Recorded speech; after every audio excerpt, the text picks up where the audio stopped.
बहू और बुलेट। घर के बाहर फट फट फट की जोर से आवाज हुई। सीमा को लगा कि पटाखे फूट रहे हैं। वो डर के मारे घर से बाहर निकली। देखा तो सामने योगेश यानी कि पतिदेव एक बुलेट बाइक पर बैठे हैं। अरे डर गई क्या? बाइक लेकर आया हूँ तुम्हें घुमाने के लिए। सच में? मुझे लगा पटाखे फूट रहे हैं। अरे पटाखे भी फूटेंगे और मिठाई भी बचेगी। माँ को तो बुलाओ। माँ भी बाहर आ जाती है। अरे योगेश बेटा, इतनी जल्दी आ गया। और ये गाड़ी किसकी है? साहब की है? हाँ माँ, तुम्हारा बेटा साहब से कम है क्या? मेरी है। अरे बेटा, इतनी बड़ी गाड़ी ले ली, इससे तो तू घोड़ा ही ले लेता। महंगी पड़ी होगी ना? माँ महंगी सस्ती छोड़ो और मिठाई लाया हूँ, गाँव में बंटवा दो। अरे बंटवा क्यों दो? पीछे बैठो, गाँव में बांट कर आते हैं। सब खुश थे। योगेश गांव के बाहर एक कोयले की खदान में मजदूरी करता था।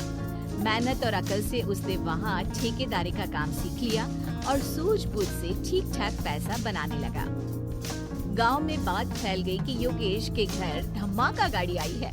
ऐसी गाड़ी पहले कभी किसी ने गांव में तो देखी नहीं थी। योगेश और माँ गाड़ी से वापस घर आ जाते हैं। बेटा, बाबूजी ऊपर से देख रहे होंगे और आशीर्वाद भी दे रहे होंगे तुझे। वो होते तो उनको भी घुमाता माँ। पूरे गांव में नाच नाच के मिठाई बांटने जाते, जैसे मैंने नाच नाच के बांटी थी जब वो अपने लिए एक साइकिल लेकर आए थे।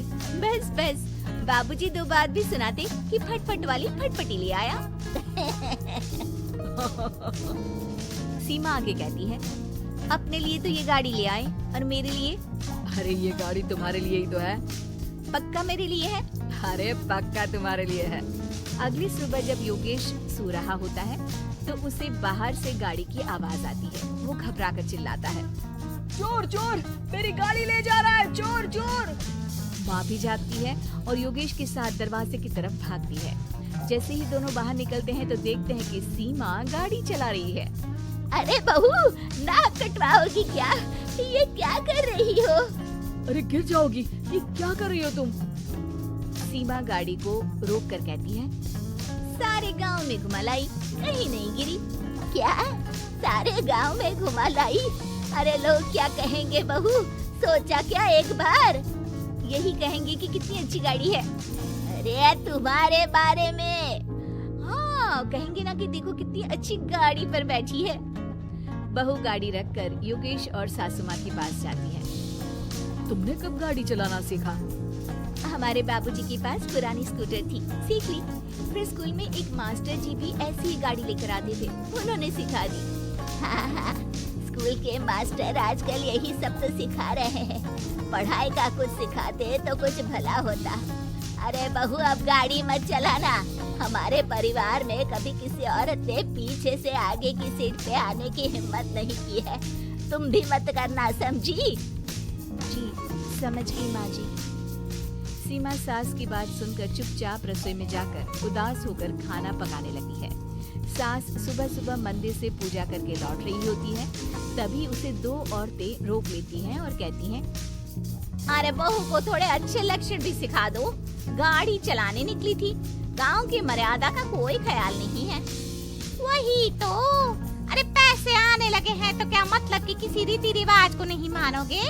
अरे समाज में रहना है तो समाज की ढंग से ही रहना पड़ता है। अरे लाज भी नहीं आई बहू को? चूल्हे चौके से निकलकर सीधे गाड़ी लेकर चौराहे चबूतरे नाप लिए, फाट फाट फाट करते हुए। अरे कुछ कह देना उसे। अरे ये क्या कहेगी, बूढ़ी सास है, इनकी थोड़ी ना चलती होगी घर में। हाँ, बहू की ही चलती होगी, मर्जी भी और गाड़ी भी। सास सब सुनकर घर आती है और बहू को चिल्ला के बुलाती है, अरे नाक कटवा जी, सबके सामने गाड़ी चलाकर औरत जात गाड़ी नहीं चलाती। शहरों में तो 4 पहियों वाली गाड़ी भी चलाती हैं और हेलीकॉप्टर, हवाई जहाज भी। शहर में थोड़ी ना रहती हूँ मैडम साहिबा। आज के बाद गाड़ी से ही नहीं, यूं भी निकलना बंद तुम्हारा घर से। माँ सही कह रही है, कहीं भी जाना हो तो मुझे बता देना, मैं लेके चलूंगा। आज माँ को तुम्हारे कारण कितनी बातें सुननी पड़ी। इतना कहते हुए योगेश वहाँ से चला जाता है। बारिश की वजह से कारखाने के रोड पर कीचड़ रहता है, इसीलिए योगेश गाड़ी घर रखकर जाता है और किसी से लिफ्ट लेकर कारखाने पहुंचता है ताकि नई गाड़ी गंदी ना हो। लेकिन शाम को इतनी तेज बारिश होती है कि उसे वापस आने का कोई साधन ही नहीं मिलता। बारिश बढ़ती जाती है, रात के 11 बज जाते हैं। रास्ते में एक नदी का ब्रिज है, अगर उस पर पानी आ गया तो योगेश कारखाने में ही फंस जाएगा। पूरी रात भूखे प्यासे बितानी पड़ेगी। घना अंधेरा, बिजली की कड़कड़ाहट और तेज बारिश। राजेश डर भी रहा था, ठंड से कांप भी रहा था। तभी उसे रोड से आती हुई एक रोशनी दिखती है। वो देखता है कि उसके सामने एक बाइक आकर खड़ी हुई है। वो ऊपर वाले को धन्यवाद देकर उस बाइक वाले आदमी की तरफ बढ़ता है, पर पास जाकर देखता है तो भौचक्का रह जाता है। सीमा, तुम यहाँ इतनी बारिश में गाड़ी पर? पहले बैठो तो, नदी ब्रिज पे आ जाएगी तो जाना मुश्किल हो जाएगा। योगेश गाड़ी के पीछे बैठता है। सीमा गाड़ी चला रही है। मैंने तो तुमको पहचाना ही नहीं। गाड़ी की आवाज तो पहचानी होगी ना?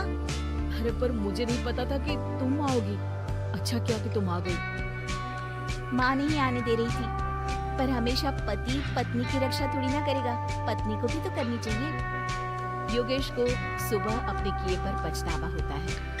उसकी आंख में आंसू आ गए जो बारिश की बूंदों में बह गए थे। इसके बाद सीमा को सास ने और योगेश ने खुशी खुशी समाज की सीमा लांघने की मंजूरी दे दी। अब वो जहाँ भी जाती फट फट फट गाड़ी पे ही जाती।